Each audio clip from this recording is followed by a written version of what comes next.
প্রিয় দর্শক, সাজ্জাদ কাদিরের প্রীতি এবং শুভেচ্ছা নিন। এই মুহূর্তে আপনাদের সামনে কথা বলতে চাই। সেনাপ্রধান কাতারে গিয়ে কার সাথে গোপন বৈঠক করলেন এবং কাতার থেকে কি আনলেন, এই প্রসঙ্গটি নিয়ে আপনাদের সামনে এই মুহূর্তে কথা বলবো। সেনাপ্রধান এই জন্য এক রহস্য মানব। 5 আগস্ট পরবর্তী সময় থেকে সেনাপ্রধান কেন্দ্রিক নানা ঘটনা ঘটছে। বিশেষ করে বিগত সরকারের পতনের প্রধান ভূমিকায় বাংলাদেশ সেনাবাহিনী যদি ভূমিকা না রাখত, তাহলে অসম্ভব ছিল পুরোপুরি যে বিগত আওয়ামী লীগ সরকারের পতন ঘটানো। সেনাবাহিনীর ভূমিকায় এবং দেশি বিদেশি নানা ভূমিকার কারণে বিগত সরকারের পতন হয়েছে এবং সেনাবাহিনী তদারক করে একটি তদারকি সরকার বা অন্তর্বর্তীকালীন সরকার গঠন করে দিয়েছে। এই গঠন করে দেওয়ার এই যে 9 মাস, আজকে যে মুহূর্তে কথা বলছি প্রায় 9 মাস পূরণ হতে যাচ্ছে। এই অবস্থায় সেনাবাহিনীর ভূমিকা নীরবই দেখা যায়। সেনাপ্রধান 5 আগস্ট সময়কালে বলেছিলেন আমি দায়িত্ব নিচ্ছি, কিন্তু তিনি যে দায়িত্ব নিয়েছেন সেই দায়িত্বটার চেয়ে বিগত আওয়ামী লীগ সরকারের সময়কালটা অনেক বেশি ভালো ছিল। সে সময় অনেক অনিয়ম দুঃশাসন ছিল, কিন্তু এখন যেটি হচ্ছে তার থেকে ভালো ছিল। বারবার বলি, শত শত বক্তব্যে এই কথাগুলো বলবো, কিন্তু তবুও বলবো ভালো ছিল। অর্থাৎ সেনাপ্রধান যে দায়িত্ব নিলেন, দায়িত্ব নিয়ে সেই দায়িত্বটা সঠিকভাবে পালন করলেন না বিধায় দেশের আজকে সব দিক দিয়ে অবস্থা খারাপ। এর মধ্যে মাঝে মাঝে সেনাপ্রধান দু একবার কখনো কখনো একটু ফুঁসে ওঠেন। গত ফেব্রুয়ারি মাসে একদিন এক বক্তব্যে 25 ফেব্রুয়ারি যে আপনারা নিজেদের মধ্যে হানাহানি বন্ধ করেন বলে এক বক্তব্য দিলেন। আবার সেনাপ্রধান ঘুমিয়ে গেছেন। মাঝখানে সেনাবাহিনী নিয়ে আবার উত্তেজনা হলো। ছাত্র সমন্বয়করা সেনাবাহিনী নিয়ে, সেনাপ্রধানকে নিয়ে উত্তেজনা করবার চেষ্টা করলেন।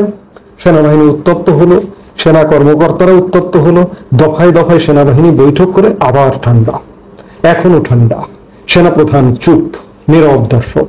দেশ কোথায় যাচ্ছে যেন দেখবার কিছু নেই। যার কারণে আজকাল আমি সেনাবাহিনী নিয়ে কিংবা সেনাপ্রধান নিয়ে খুব একটা কথা বলি না, কিন্তু এই মুহূর্তে মনে হলো যে অনেকদিন সেনাপ্রধান নিয়ে কথা বলি না, তাই কথা বলা।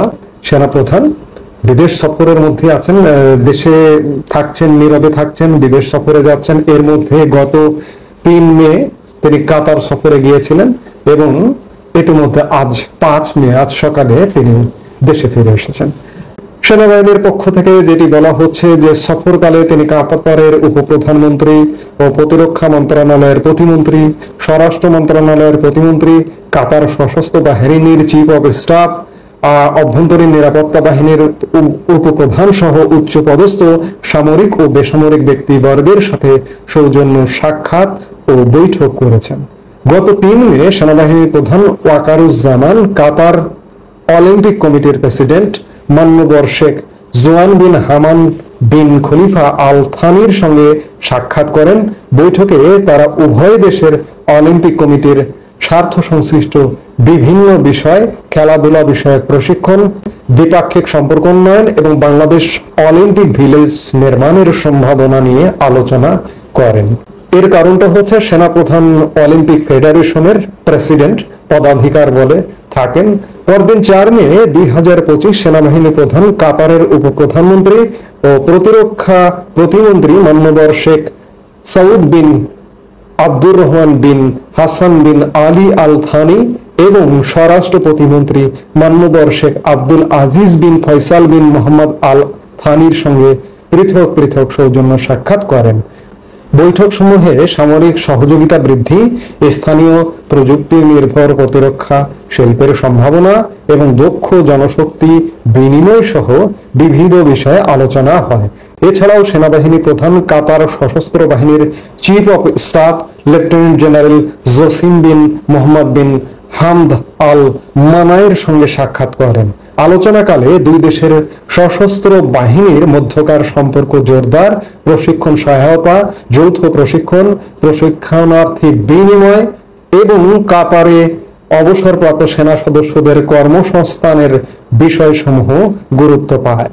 উল্লেখ্য, সেনাবাহিনী প্রধান গত 3 মে 2025 তারিখে কাতার সফরে গমন করেন। আজকে তিনি দেশে ফিরেছেন।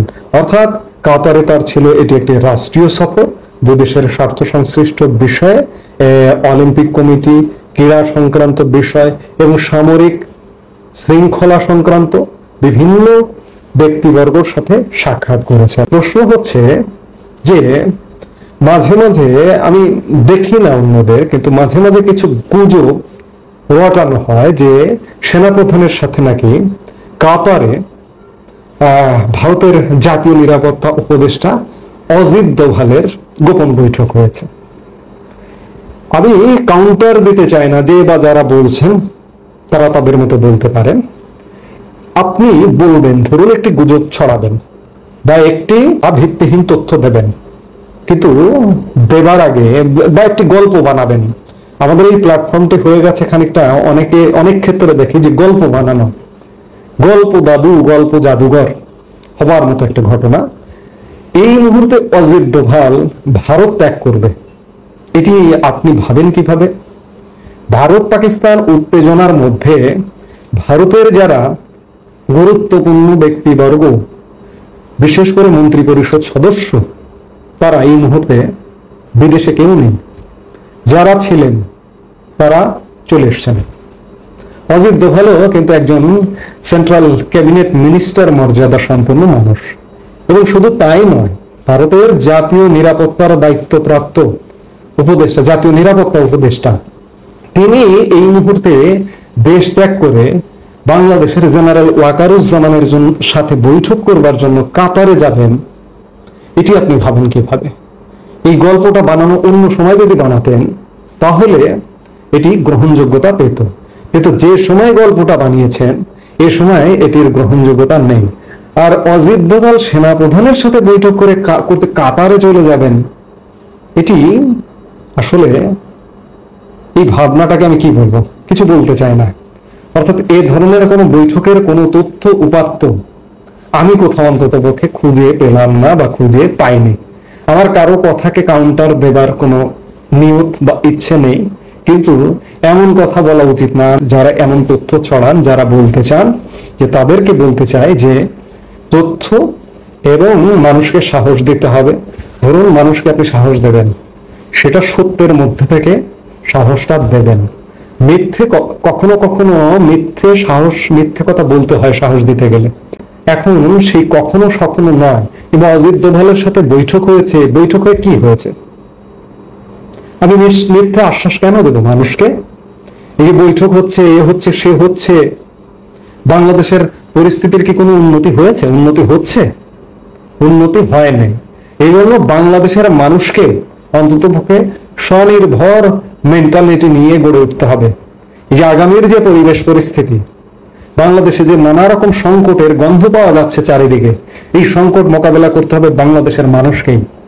কেউ এসে আপনাকে উদ্ধার করে দিতে পারবে না। তো কাজেই সেনাপ্রধানের কাতার সফর, তিনি কাতার সফর করে এসেছেন, দ্বিপাক্ষিক স্বার্থ সংশ্লিষ্ট বিষয়গুলো নিয়ে আলাপ ছিল, সেই আলাপ করতে গিয়েছিলেন, এবং আমাদের এখান থেকে সৈন্য নেওয়া, এবং আরেকটি আলাপ করেছেন তিনি যে অবসরপ্রাপ্ত সৈন্যদের, সেনাবাহিনীর কর্মকর্তাদের যাতে কাতারে কর্মসংস্থান হয়, সেই বিষয়টিও আলাপ করেছেন। অর্থাৎ সম্পূর্ণ দুদেশের স্বার্থ সংশ্লিষ্ট, সেনা সংক্রান্ত এবং স্পোর্টস সংক্রান্ত বিষয়গুলো নিয়ে আলাপ হয়েছে। এবং যেটি জানা যাচ্ছে যে 2 দিনের সফরে 3 তারিখ এবং 4 তারিখ সফরে, এর মধ্যে তার সাথে কোনো কারো গোপন বৈঠকের কোনো সন্ধান পাওয়া যায় না। এই মুহূর্তে এ পর্যন্ত। সবাই ভালো থাকুন, সুস্থ থাকুন। আমাদের ভিডিওগুলো নিয়মিত পেতে সাবস্ক্রাইব করুন Sajjad Kadir and the legends YouTube channel, এবং লাইক, কমেন্ট, শেয়ার করে সাথে থাকুন।